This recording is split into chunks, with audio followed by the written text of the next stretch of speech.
Thank you so much. And Mr. Dudero, I'm going to pick up where my colleague left off by number one, thanking you for your service. Even though, I mean, I don't really know if they would have been trying to push you out too, because it seems like anybody that knows what their job is gets pushed out. So congrats on your retirement. And I'm hoping that you have sunnier days ahead. But Ms. Tlaib just went through a series of things that she feels like this is, other than efficiency. And I have a term for what I believe is going on. I think it's just downright cruel. I think that you have people that literally do not have a heart.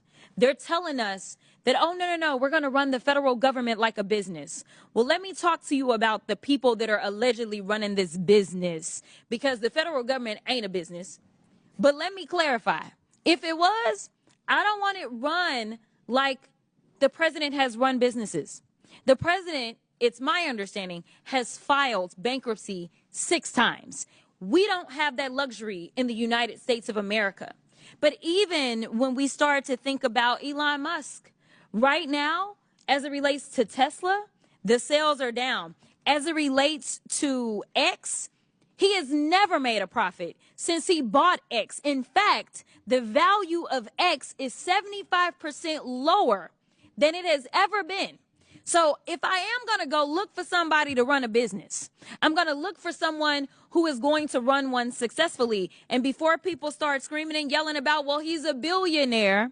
Yeah, when you know the right people and they'll just give you money, then you can become a billionaire too. And maybe one day all of us will have that kind of access. But until then, I want to talk about the fact that congressional Republicans, again, as it's been stated, they don't care about government efficiency no more than they care about government services and programs that constituents rely on. And just like Elon is hiding from this committee, Republicans are now hiding from their constituents. Under the current Republican budget proposal, 166,000 people in the chairman's district could lose their Medicaid benefits, including more than 70,000 children. The same for the chairwoman of the DOJ subcommittee. Under the current budget proposal, 120,000 people in her district could lose Medicaid benefits, including 75,000 children. This is what efficiency looks like to Republicans, selling out their own constituents to pass tax cuts for their billionaire donors and friends. And rather than taking GAO's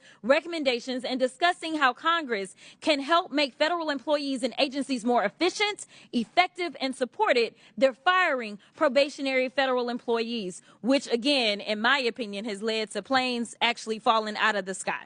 But nevertheless, which is crazy because no one has been more unproductive than the Republicans on the Oversight Committee.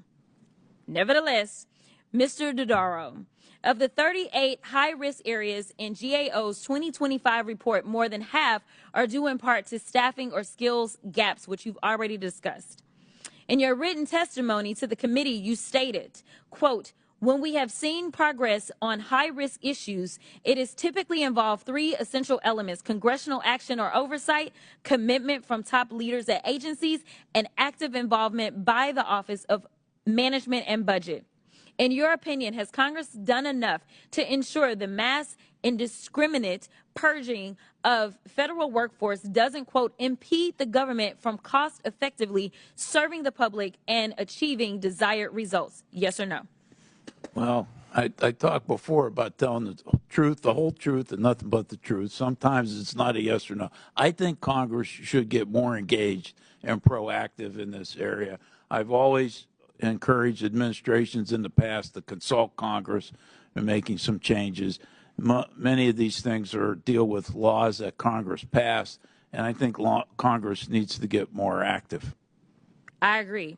We need to do our constitutional duty, which is to conduct oversight. So again, I'm inviting Elon or anybody else that's a member of DOJ to come through and we can have a conversation. In fact, I am not aware of any recommendations that really go beyond just cutting those services that people need. There's not been any talk about cutting any of Elon's contracts, though. Not a one. Not that I'm aware of. Maybe you're aware of it, but you are aware that Elon has been getting money from the federal government for a number of years, correct? Yes. Okay. And it's my understanding that he has not made a recommendation to cut any of his money as we are trying to save money and save this country.